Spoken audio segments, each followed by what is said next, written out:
우리 교회는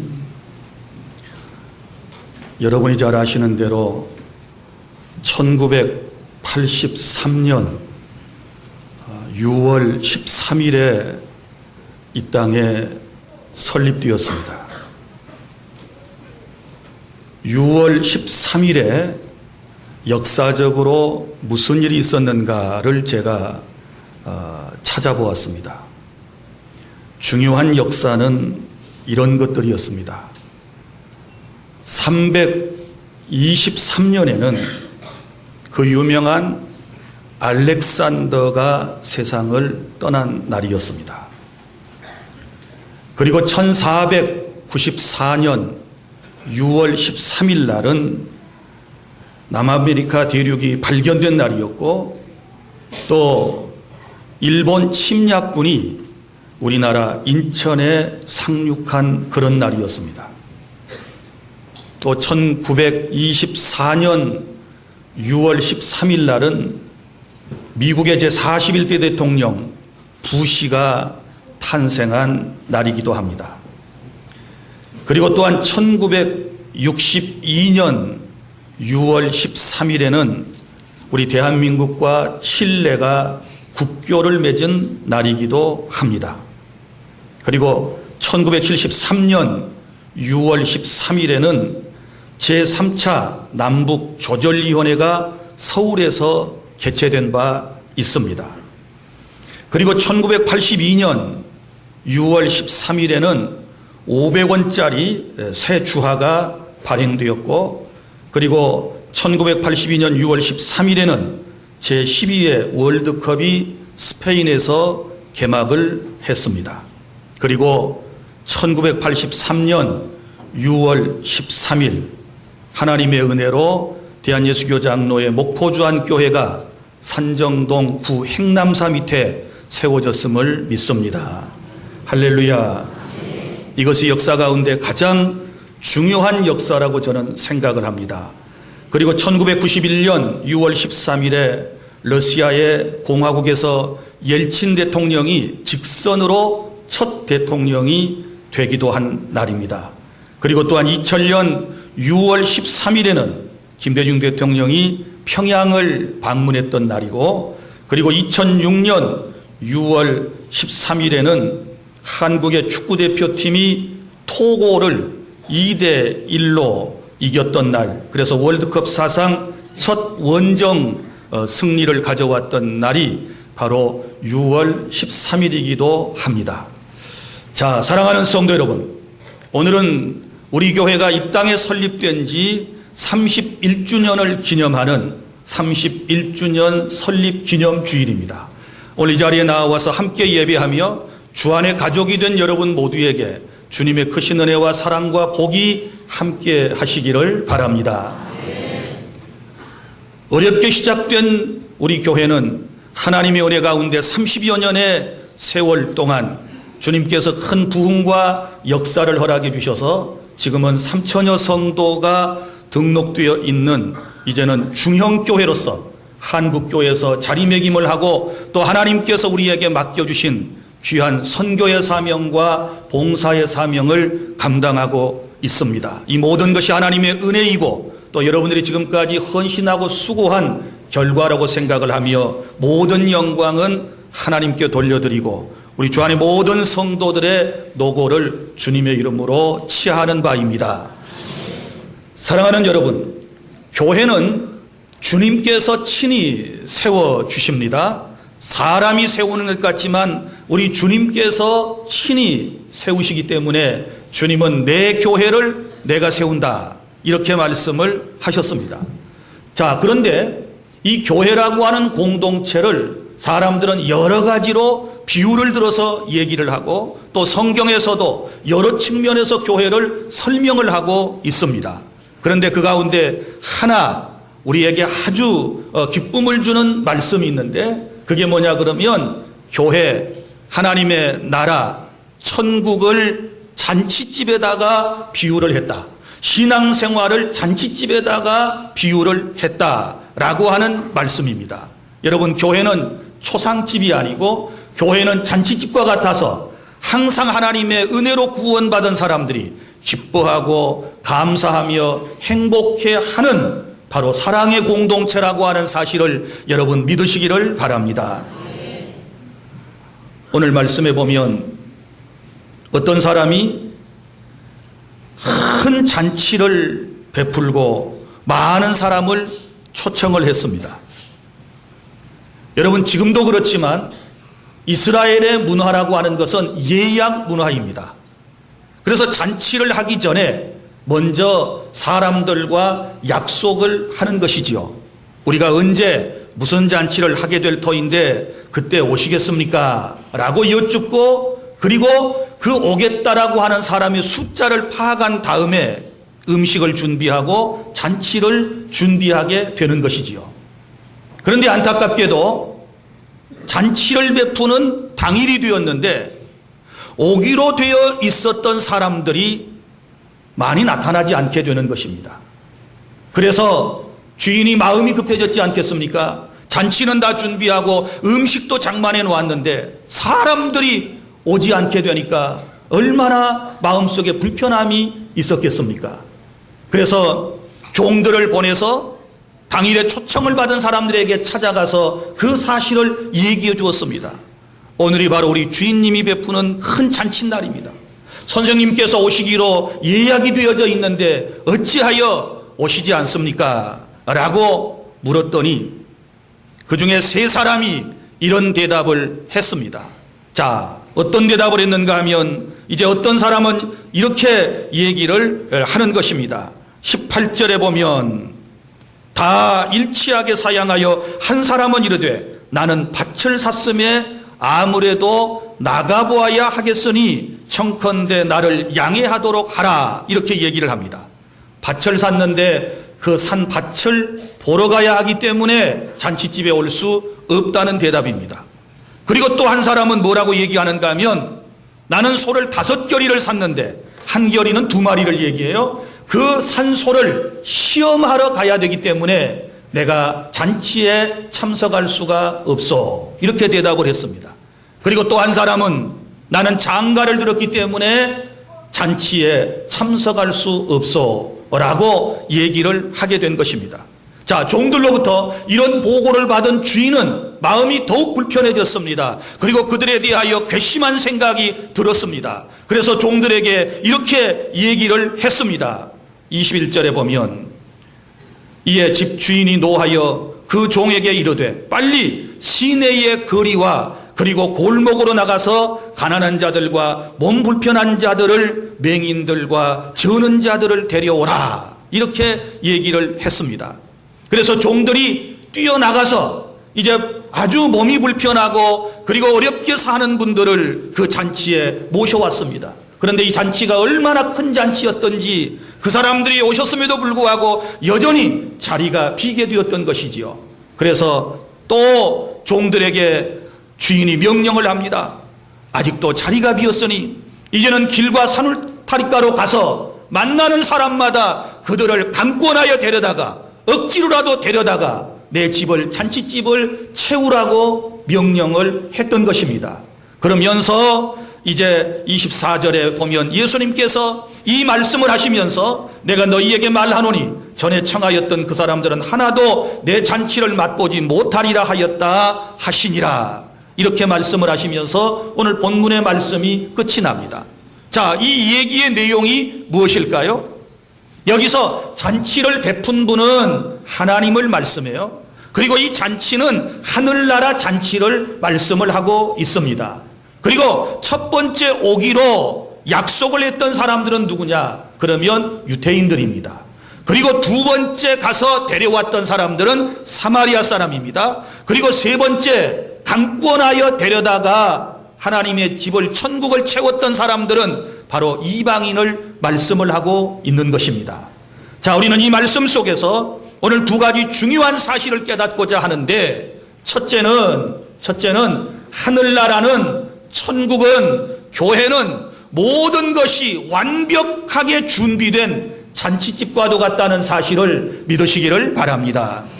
이 잔치는 큰 잔치예요. 그리고 여기 말씀해 보면 17절에 모든 것이 다 준비되었다라고 말씀을 하고 있지 않습니까? 완벽하게 이 잔치를 준비했어요. 없는 것이 없습니다. 다 모든 것을 철두철미하게 준비를 해놓고 사람들을 기다렸는데 이 사람들이 오지 않았다는 것입니다. 사랑하는 주 안의 성도 여러분, 하나님 나라, 천국, 교회, 예수 그리스도는 완벽한 분이신 줄로 믿으시기를 바랍니다. 누구든지 예수님을 믿으면 구원의 은총을 받게 되고 영생의 복을 누리게 될 줄로 믿으시기를 바랍니다. 구원 영생뿐이겠습니까? 마음속에 평안을 누리게 될 것입니다. 마음속에 기쁨을 누리게 될 것입니다. 만족감을 누리게 될 것입니다. 행복감을 누리게 될 것입니다. 그 어떤 것도 부족한 것이 없습니다. 물질까지도 하나님께서 준비하셨다가 이 잔치집을 통해서 우리에게 허락해 주신다라고 하는 사실을 믿으시기를 바랍니다. 예수님께서 첫 번째 공생에 접어들으셨을 때의 사역을 어디서 하셨습니까? 갈릴리 가나 혼인잔치에서 잔치를 하는 곳에 예수님이 참석하지 않으셨습니까? 그런데 이 집에 어떤 일이 있었는가 하면 안타깝게도 잔치를 하다가 음식이 떨어졌어요. 음식이 떨어졌어요. 여러분, 잔치를 하다가 음식이 떨어지게 되면 어떻게 될까요? 이거 그 담당하는 사람들은요 굉장히 힘들어져요. 그리고 보세요, 잔치를 벌려서 사람을 초청했는데 이 집은 또 사람들이 더 많이 오는 거예요. 예수님께서 어찌 보면 초청도 받지 않으셨는데 예수님뿐만 아니라 그리고 예수님의 제자들과 그리고 많은 사람들이 이 혼인잔치에 참석을 하게 되었을 때에 음식이 떨어졌어요. 자, 음식이 떨어지면 그 부엌에서 일하는 사람들이 기쁘겠어요?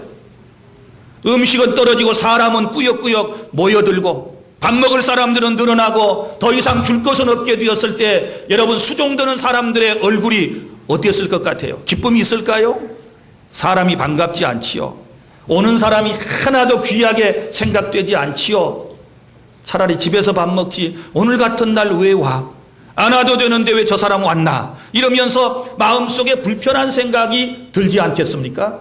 그러나 풍족하게 모든 것을 넉넉하게 준비를 하고 있는 사람은 그런 잔치집에는 사람이 오지 아니하면 오히려 어때요? 그것이 안 기쁜 거예요.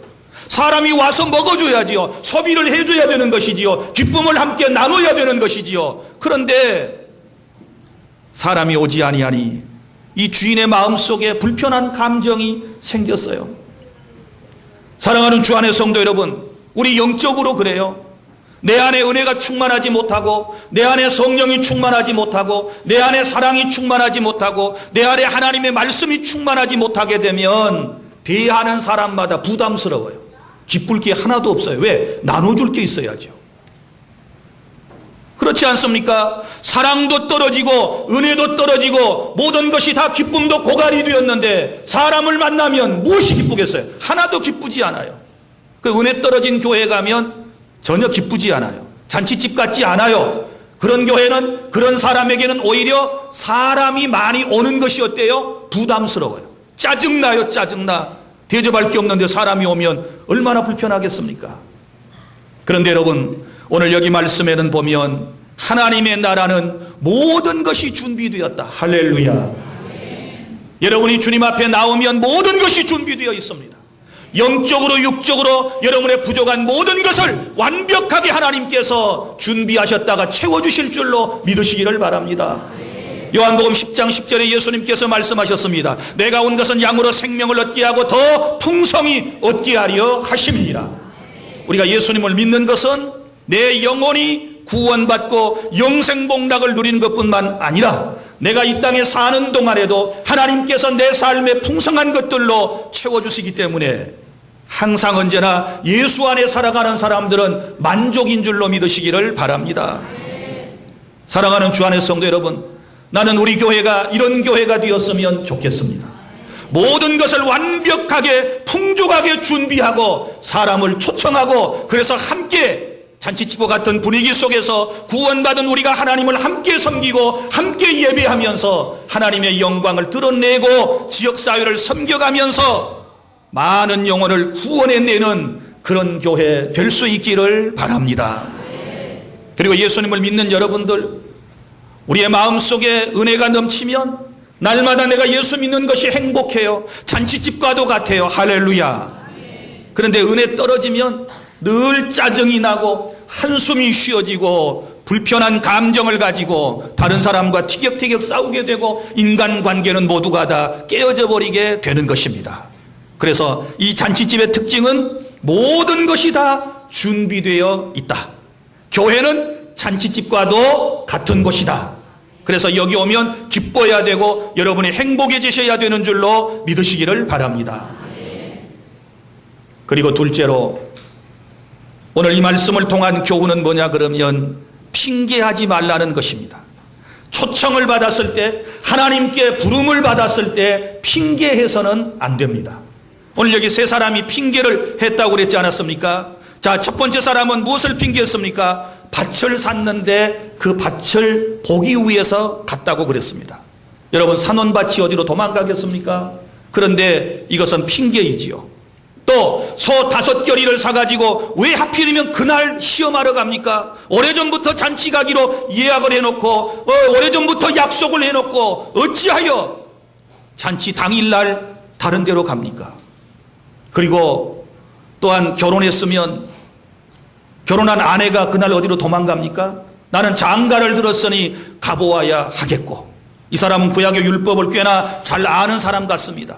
이스라엘의 율법에 볼 것 같으면은 남자가 결혼하면 1년 동안 면제되는 게 참 많아요. 군대 가는 것도 면제되고 여러 가지에서 면제가 돼요. 왜? 1년 동안 부부 생활을 잘하라고 하나님께서 그렇게 배려를 해주신 것이지요. 그런데 이 청년도 나는 장가 들었기 때문에 가보아야 하겠고 하고 갔어요. 자, 오늘 여러분들이 누군가를 전도하려고 아마 열심을 다하신 분들이 계시리라고 생각을 해요.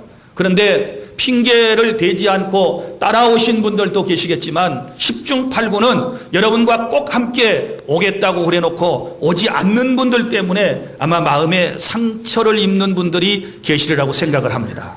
오늘날 현대인들은요, 핑계가 많아요.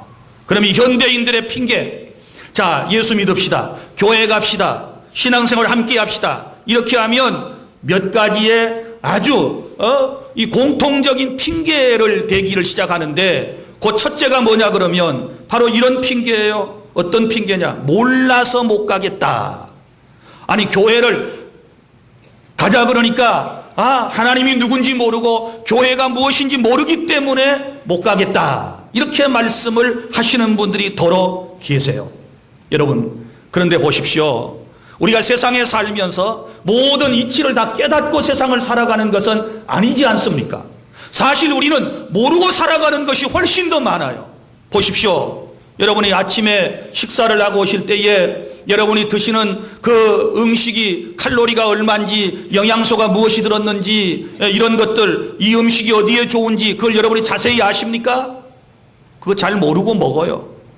밥을 열심히 먹으면, 맛있게 먹으면 살이 되고 피가 되고 건강해져요. 그렇기 때문에 우리는 잘 알지 못하지만 밥을 먹는 거 아니겠습니까? 그거 다 따지고 이해해서 먹는 사람이 누가 있겠습니까? 또 보십시오. 우리가 비행기를 타요. 제가 어릴 때 소원은 섬 마을에서 비행기 한번 타보는 것이 제 소원이었어요. 저 김포공항에서 동남아로 그리고 저 제주도로 가는 비행기가 다 우리 집 위로 날아가요. 그러니까 제가 굉장히 목이 좋은 데 살았어요. 왜냐하면 비행기가 가는 길 밑에 살았으니까. 이 비행기가 꼭 우리 집 머리 위로 지나가, 이렇게 내 머리 위로. 그래서 어릴 때 이 섬 소년이, 야, 저 은빛 날개 언제 한번 타보라. 그리고 이게 이 석양역에 가면요 더 멋져요. 햇빛에 반짝반짝하면서 쫙 가면 그 뒤에 하얀 꼴이 쫙 나가지고 가는데 너무너무 신기한 거예요. 내가 이렇게 얘기하니까 꼭 나만 촌놈처럼 쳐다보시는데 나는 비행기 타는 게 내 소원이었어요. 그런데 제가 비행기를 얼마나 많이 탔느냐, 마일리지로 합산을 하게 되면 제가 마일리지 가입해가지고 한 것만 해도요 150만 마일 정도를 탔어요. 그러니까 이 지구를 몇 바퀴를 돈지 몰라요. 이제는 실컷 비행기를 탔어요. 그런데 내가 비행기를 탈 때마다 이해가 안 돼요. 이 엄청나게 큰 비행기가 수백 명의 사람을 싣고 그리고 그 엄청난 화물을 싣고 어떻게 15시간 이상을 쉬지도 않고 하늘을 날아서 저 뉴욕까지 시카고까지 이렇게 갈 수 있는가? 여러분 이해가 잘 되십니까? 다 이해하고 난 다음에 비행기 타셨나요? 이해도 안 되고 그거 타고 가다 죽으면 어쩌려고 타요? 그런데 그 어떤 사람도 이해가 안 되지만 비행기 타야 미국을 간다, 비행기를 타야 외국에 간다 라고 하는 생각 때문에 아무런 의심도 없이 비행기를 타고 가는 거 아니겠습니까? 몰라도 타기만 하면 돼요. 미국 가는 비행기 타면 미국 가고, 일본 가는 비행기 타면 일본 가고, 제주도 가는 비행기 타면 제주도 가게 돼 있어요. 그것만 알면 돼요. 너무 복잡한 거 필요 없어요. 또 보세요. 우리가 머리가 아파요. 갑자기 머리가 아프면 여러분이 이구동성으로 그 어느 약품 생각나지요? 머리 아파 그러면 하는 게 있죠. 그 다음에 끝에가 린 이런 약이 있어요. 그거 여러분이 약의 성분을 알고 그 하는 약을 드십니까? 몰라도 머리 아플 때는 그 약 먹으면 머리가 개운해지겠지 하고서 약을 먹어요. 그렇죠. 우리 아주 어렸을 때는 뇌선이라는 게 있었어요. 뇌신인가 뇌선인가? 뇌신? 전부 촌양반들에다가 어디 변두리 살다 오셨구만. 자, 그거 봐요. 밀가루 같은 것을 하얀 습자지 종이 같은 잘라가지고 그것에다 한 숟가락 딱 넣고 이리 접고 저리 접고 해가지고 착착 꼽아가지고 봉지에 넣어가지고 주지요. 그러면 머리 아프면 할머니들은 뭐예요? 그거 생각이 딱 나요. 그거 다 성분 분석해보고 그래서 드신 겁니까? 아니에요. 그냥 그거 먹으면 낫는다 그러더라. 그 생각 때문에 그걸 드세요. 또 힘이 없으면 어때요? 있는데 그걸 드시면 힘이 나더라. 그리고 술 먹고 난 다음에는 술 먹은 사람 대답해봐요. 하여튼 이런 벌써 깼어 하는 이런 거 숙취 해소에 이런 것들은 우리가 잘 알지 못하지만 그냥 먹는 것들이에요. 그렇지 않습니까? 다 이해하고 우리가 모든 것을 경험하고 살아가는 게 아니에요. 자, 저는요 지금도 이 TV를 보면 신기해요. 리모컨 특별히. 자, 앞에 모니터가 지금 3개나 있어요. 켤 때는 뭐예요? 여기서 딱 전원을 누르면 켜져요. 또 한 번 누르면 꺼져요. 희한하다. 선도 없는데 어떻게 이게 켜지냐 그 말이죠. 이해가 잘 되세요? 나는 아직도 이해가 안 돼요. 나는 초등학교를 시골에서 나왔기 때문에 그런지 아직도 나 왜 이렇게 줄도 없는데 이게 가가지고 켜지는지 꺼지는지, 그리고 모니터에 얼굴이 나오는지, 그리고 핸드폰이 어떻게 여기서 하는데 화상통화가 저 미국과 어디까지도 다 되는지 나 이해가 안 돼요. 그런데 내가 몇 가지는 알아요. 뭘 알아요? 요 전원 켜면 켜져. 그 다음에 여기 채널이라고 써진 걸 켜면 KBS, MBC, EBS, YTN, CTS 쭉 나와요. 그래서 요 채널 누르는 거다고. 그 다음에 소리가 작으면 음량 표시 가지고 누르면 커져요. 그 다음에 작게. 그 다음에 한참 보고 있는데 전화가 따르는 거 왔으면 음소거. 그것도 쉬워. 스피커에다 가입표 쳐져서 그거 딱 누르면 소리가 멈춰요. 그것 외에는 아는 게 없어요. 그럼에도 불구하고 저는 세상을 살아가는데 전혀 불편함이 없어요. 마찬가지입니다. 교회 다니는 거, 신앙생활하는 거 다 알고 하는 게 아니에요. 기본적인 것만 아시면 돼요. 뭘 알면 돼요? 나는 죄인이고 죄인인 나를 위하여 예수께서 십자가에서 피를 쏟고 죽으셨다는 이 사실을 믿으면 내가 영원한 천국에 갈 수 있다라고 하는 이 단순한 믿음만 가지면 우리가 구원받을 수 있다는 사실을 믿으시기를 바랍니다. 너무 복잡하게 많이 알고 믿으려고 그러지 마세요. 머리만 아파요. 또 어떤 사람 전도하면 아이고 저 죄가 너무 많아서 나 교회 못 가겠어. 그럼 물어보죠. 아니 교도소 다녀오셨습니까? 아니요. 아이고 무슨 살인죄 지셨습니까? 아니요. 글쎄 뭐 나쁜 짓은 그렇게 한 것이 없는데 죄가 워낙에나 많아서 제가 교회에 못 가겠습니다. 이렇게 말씀하세요. 그런데요, 주님 이렇게 말씀하셨어요. 내가 의인을 부르러 온 것이 아니고 죄인을 불러 회개시키기 위해서 왔다. 그럼 교회는 왜 필요한 거예요? 바로 죄인을 받아주기 위해서, 죄인이 예수 믿고 구원받게 하기 위해서 교회가 필요한 것이고 예수님이 필요한 줄로 믿으시기를 바랍니다. 그러니까 죄가 많아서 나는 교회 못 가겠어요 하시는 분들은 늘 제가 여러분에게 말씀드리지만 때가 너무 많아서 목욕탕에 못 가겠어요 라는 사람하고 똑같아요. 때가 있으니까 목욕탕에 가는 거죠. 그래요, 안 그래요? 맞죠? 저도 그랬어요, 저도. 그런데요, 때가 좀 많으면 창피하긴 좀 창피해요. 제가 목포 처음 나와가지고, 나는 시민탕, 저기 간 기억이 나는데요. 우리 시골 동네에서는 1년에 한 2번 정도 정식 목욕을 하고, 나머지는 다 방죽에 가서 했어요. 그러다가 이제 촌사람이 도시에 딱 나오니까 목욕탕이라고 하는 게 있는데, 우리 형들이 나를 데리고 가는 거예요. 와, 데리고 가서 목욕을 따뜻한 데서 하는데 세상에 이놈의 때가 얼마나 나오는지. 벗기는 게 아니라 뜯어냈어요. 너무너무 창피했어요.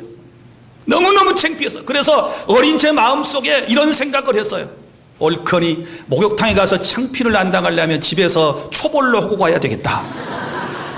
그래서 목욕탕에 그 다음부터 가려면 너무 창피하니까 적당하게 어느 정도 닦고 때 씻어내고 그 다음에 이제 목욕탕을 가는 거예요. 그러면 때가 좀 덜 나오면 아유 얼마나 마음이 뿌듯하고, 많이 나온 사람 보면 아주 뭐 좀 그렇게 보여요.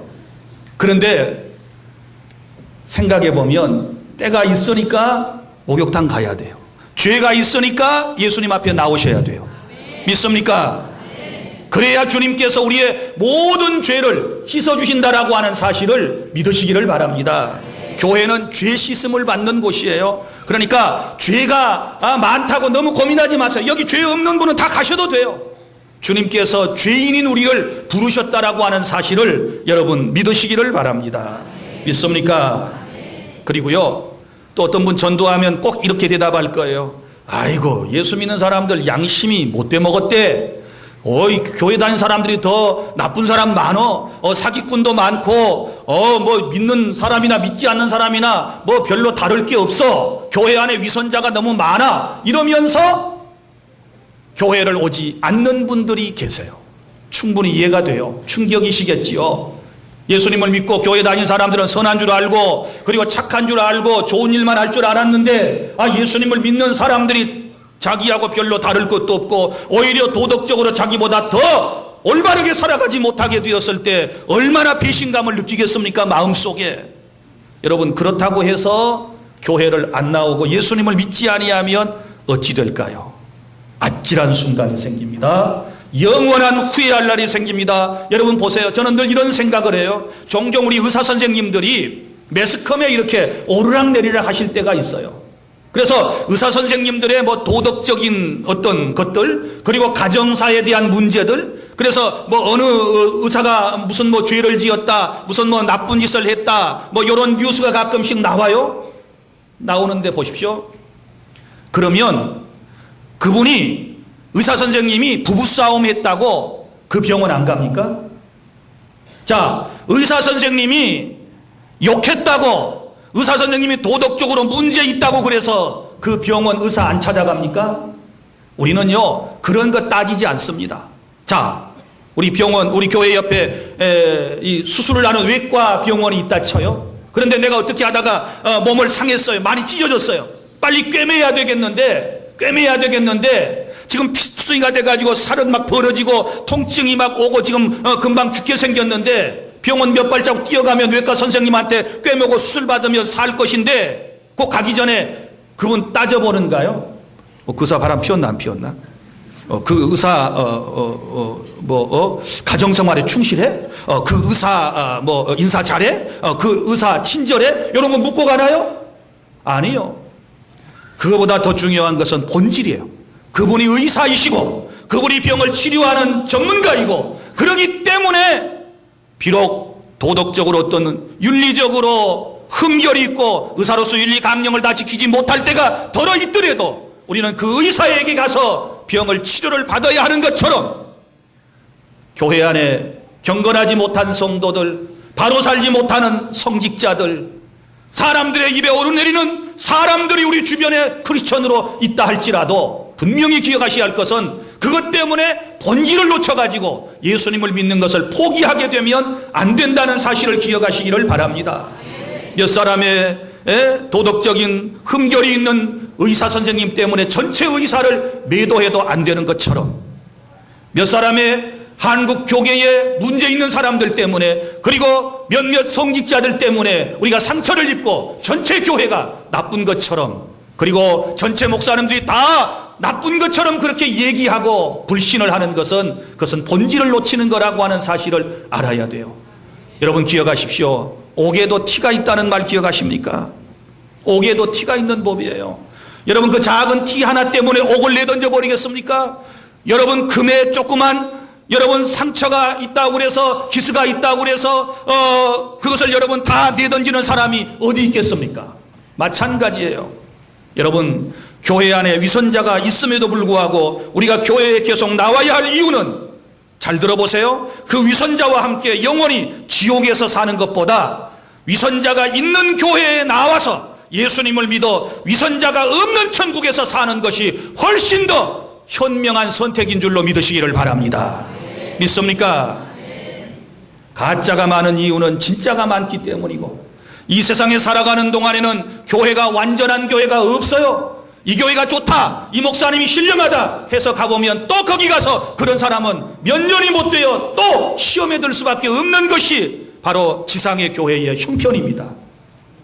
여러분 모 목사 절대 온전하지 못해요. 목포주안 교회, 부흥되는 교회 분명하지만, 여러분 정말 하나님께서 100% 내가 너희 교회를 건강하다라고 판정을 받기 그렇게 쉬운 교회 아니에요. 사랑하는 성도 여러분, 왜냐하면 교회가 누구입니까? 교회는 바로 여러분 자신들이기 때문에 그래요. 우리가 온전하지 못하다는 것은 교회 공동체가 이 땅에서는 온전하지 못하는 것이고, 우리가 온전을 향하여 하나님의 은혜로 나아가는 것뿐이지, 여기 완벽한 사람이 누가 있어요?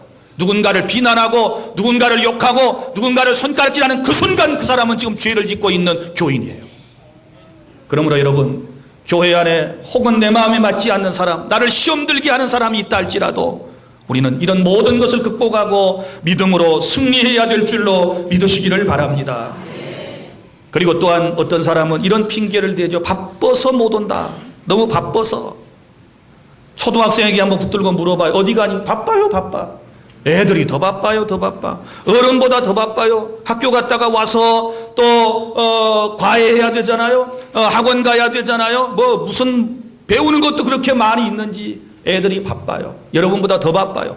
노동량으로 말하면 여러분보다 더 많아요. 더 많아. 얘들은 학교 갔다 와서도 밤 11시, 12시, 고3 애들은 12시 넘도록 그렇게 공부를 하고 있어요. 부모보다 훨씬 더 힘들어요. 힘들어. 바쁘지 않은 사람이 어디 있습니까? 그런데 바쁜 건 사실이지만 여러분 분명히 아셔야 할 것은, 아무리 바빠도 생존을 위해서 해야 할 일이 있다는 것을 아셔야 돼요. 아무리 바빠도 밥은 먹지요. 아무리 바빠도 생존을 위한 물은 마셔야 되지요. 아무리 바빠도 옷은 입고 오셨지요. 하긴 너무 바빠가지고 뭐 속옷 안 입고 있는 사람도 왔는지는 모르겠지만, 하여튼 생존에 관계된 것이라면 우리는 뭐예요? 절대로 그것을 놓쳐서는 안 되는 거예요. 자, 그렇다면 우리는 구원을 위해서 시간을 내야 되지 않겠습니까? 구원이 무엇입니까? 영원한 생명입니다. 구원이 무엇입니까? 영생입니다. 이건 사람의 생존 문제입니다. 죽느냐 사느냐 하는 문제입니다. 그러면 아무리 바빠도 우리가 예수님을 구주로 믿고 신앙생활을 할 때에 하나님께서 기뻐하실 줄로 믿으시기를 바랍니다. 영생을 얻는 시간보다 더 귀한 시간이 어디 있을까요? 여러분, 아무리 바빠도 신앙생활, 교회생활, 예수 믿는 생활은 포기할 수 없다는 사실을 여러분 믿으시기를 바랍니다. 그래서 핑계하지 말고 천국잔치 배설해 놓고 주님이 우리를 부르실 때 매 주일마다 매 시간마다 하나님 앞에 와서 천국잔치 참석해서 여러분들의 영적으로 평안함을 얻고 육신도 건강해지고 궁극적으로 여러분의 영육이 다 구원받아 천국 백성이 되어지실 수 있기를 바랍니다. 말씀을 맺습니다. 사랑하는 주 안의 성도 여러분, 교회는 천국 잔치집과도 같은 공동체입니다. 그래서 항상 기쁘셔야 돼요. 할렐루야. 교회가 이렇게 부담만 주는 곳 아니에요. 교회 오면 너무 힘들다, 인간관계 때문에. 그건 잘못 신앙생활해서 그래요. 여러분 기억하십시오. 교회는 좋은 곳이에요. 할렐루야. 교회는 사랑이 넘치는 곳이에요. 믿습니까? 잔치집처럼 항상 기뻐하고 항상 행복해야 하는 저와 여러분이 되시고 신앙생활 핑계하지 말고 늘 주님을 믿고 주 안에서 승리하는 저와 여러분이 될 수 있기를